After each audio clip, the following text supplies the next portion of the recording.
ओम जय श्री गणेश जी। महान हिंदू सभ्यता पेज पे सभी का स्वागत है। Happy new year. जय श्री राम जी। आज इसलिए न्यू ईयर मैं कहना चाहूँगा क्योंकि आज ही के दिन से श्री राम जी ने अयोध्या की सत्ता संभाली और दुनिया में राम राज फैलाया। तो बेसिकली हम सब हिंदू चाहते हैं कि सारी दुनिया में राम राज हो जाए। तो राम राज है क्या, पहले उसे समझते हैं हम लोग। जैसे कि सभी जानते हैं कि माता कैकेयी की ज़िद पे घर में कलह हो गया। घर में कलह हुआ तो आज के युग में जहाँ प्रॉपर्टी के लिए क्या 10-10 रुपये के लिए भाई भाई से लड़ जाता है, बहन भाई से लड़ती है, माता पिता, पूरे घर में तूफान मच जाता है। पर श्री राम जी वो हैं जिन्होंने घर की एकता प्यार बना रहे इसके लिए 14 वर्ष का वनवास स्वीकार कर लिया और साथ में अपनी जो राजगद्दी मिलने वाली थी उसे छोड़। इस तरह वो जंगल की ठोकरें खा रहे थे फिर भी खुश थे क्योंकि वो जानते थे उनका परिवार खुश है। इस बीच वहाँ पे कैकेयी के कारण वो जंगल में भटक ही रहे थे। तो शूर्पणखा जी एक दिन उनसे टकरा गई और श्री राम जी से मोहित हो गई। पर श्री राम जी ने शूर्पणखा जी से कहा कि वे उनसे कोई संबंध नहीं बना सकते क्योंकि पहले से प्याता है। और वो शूर्पणखा जी ने कहा कि मैं रावण सोने की लंका वाले रावण की बहन हूँ, मैं तुम्हें राजकुमार बना दूँगी वगैरह वगैरह। उन्होंने कहा मुझे वन की ठोकरें मंजूर है पर मैं अपनी ब्याहता को धोखा नहीं दूँगा। तो एक तरह से अपने पत्नी से सच्चा पति धर्म निभाया। और इस तरह से जब वो ईगो प्रॉब्लम थी उनको, वो कटार लेके मारने दौड़ी माँ सीता को, तो बीच बचाव में कृष्ण जी आए और उनको चोट लग गई। तो शूर्पणखा जी रोते रोते अपने भाई रावण के पास गई और उन्होंने कहा कि मेरी नाक काट दी वगैरह वगैरह गलत बातें बताई। उसके बाद रावण आया, धोखे से माँ सीता का अपहरण कर लेके चला गया। श्री राम जी वन में भटके। श्री राम जी की ब्याहता का अपहरण हो गया था। इससे बुरी बात क्या, इसी वक्त उन्हें सुग्रीव जी मिलते हैं जिनकी ब्याहता को उनका बड़ा भाई बाली जबरन अपने पास रखे हुए था और सुग्रीव जी को मारने घूम रहा था। ऐसे वक्त में श्री राम जी ने सुग्रीव को युद्ध की चुनौती दी और युद्ध में सुग्रीव जी को मार गिराया। यानी कि खुद दुखी थे पर सुग्रीव जी की मदद कर दी क्योंकि वो भी दुखी थे। एक तरह से मदद जितनी हो सके कीजिए दूसरों को, यह मैसेज श्री राम जी ने सेट कर दिया। सुग्रीव जी का बेटा अंगद था, तो अंगद को उन्होंने ये नहीं कि मेरा दुश्मन का बेटा है कल को मुझे वो हार्म करेगा तो उसके बाद कोई गलत करूँ, उन्होंने अपने साथ उसे रख लिया और उन्होंने एक मैसेज दिया कि दुश्मन के परिवार से नहीं लड़ो, दुश्मन की जो गलत काम है उनसे लड़ो।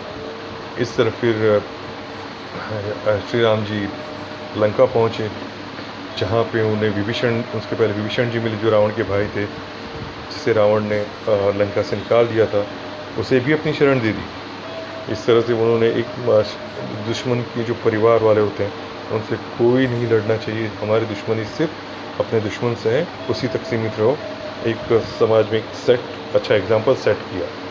उसके बाद अंगद जी को उन्होंने लंका में भेजा और कहा कि मेरी ब्याहता मुझे दे दो और अपने किए पे माफ़ी मांग लो। इस पर यानी कि वो समझौता चाहते थे कि उनको पता था युद्ध होगा, काफ़ी लोग मरेंगे, जनहानि होगी, जो श्री राम जी नहीं चाहते थे। पर ये चीज़ उन्होंने, रावण ने कमज़ोरी समझी और अपने अहम में श्री राम जी से लड़ा और मारा गया। उसके साथ उसका परिवार मारा गया, सेना मारी गई। पर श्री राम जी ने समझौते की पेशकश पहले की। एक तरह से 14 वर्ष में अयोध्या की राजसत्ता, किष्किंधा की राजसत्ता जो उन्होंने जीत ली थी, जिसे उन्होंने बाद में सुग्रीव को दे दिया। विभीषण की राजसत्ता उन्होंने किष्किंधा की राजसत्ता सुग्रीव जी को दे दिया और लंका की राजसत्ता फिर से विभीषण जी को दे दी और हकदार को हक दिया। उन्होंने जो जमीन जायदाद का सत्ता का लालच नहीं किया। मैसेज हमें प्रॉपर्टी और इन सब मैसेज, अगर श्री राम जी के फॉलोअर हैं तो हमें इन सब चीज़ों से बचना चाहिए। हमें जितना ज़्यादा हो सके जो हकदार है उसे हक दो।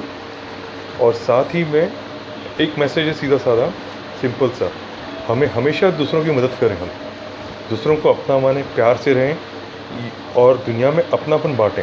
किसी की भी आँख में एक आंसू ना आए, कोई इस तरह की सोच हम बना लें। अगर हमें कोई भी दुखियारा मिले उसे हम अच्छे से ट्रीट करें, उसकी मदद करने की कोशिश करें। ये मैसेज श्री राम जी ने दिया, और यही राम राज था। राम राज में कोई दुखी नहीं था, किसी की आंख में आंसू नहीं थे, कोई पराया नहीं था।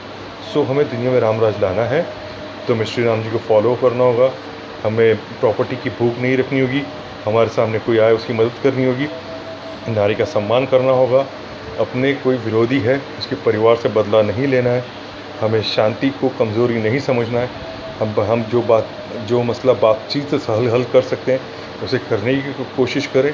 यही सच्चा रामराज है, और दुनिया में अगर रामराज होगा तो सभी सुखी हो जाएंगे। सो अब मैं चाहूँगा इस मैसेज को यूनाइटेड नेशन तक लेके जाया जाए, और सच्ची जो रामराज है उसको दुनिया के सामने रखा जाए, ताकि लोग सीखें कि भाई हमें इस तरह से रहना है।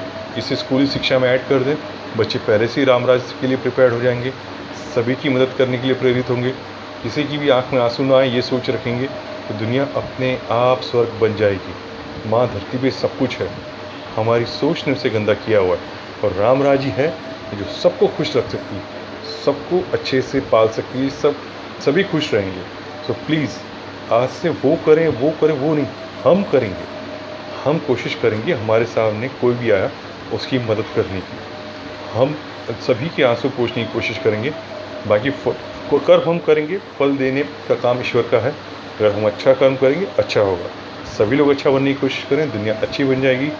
Happy new year. दुनिया में रामराज हो, हम सब वासुदेव कुटुंब के वासी हैं, वैसे भी सभी अपने हैं, कोई पराया नहीं। महान हिंदू सभ्यता पेज पे सभी का स्वागत है। Thank you very much. जय श्री राम जी।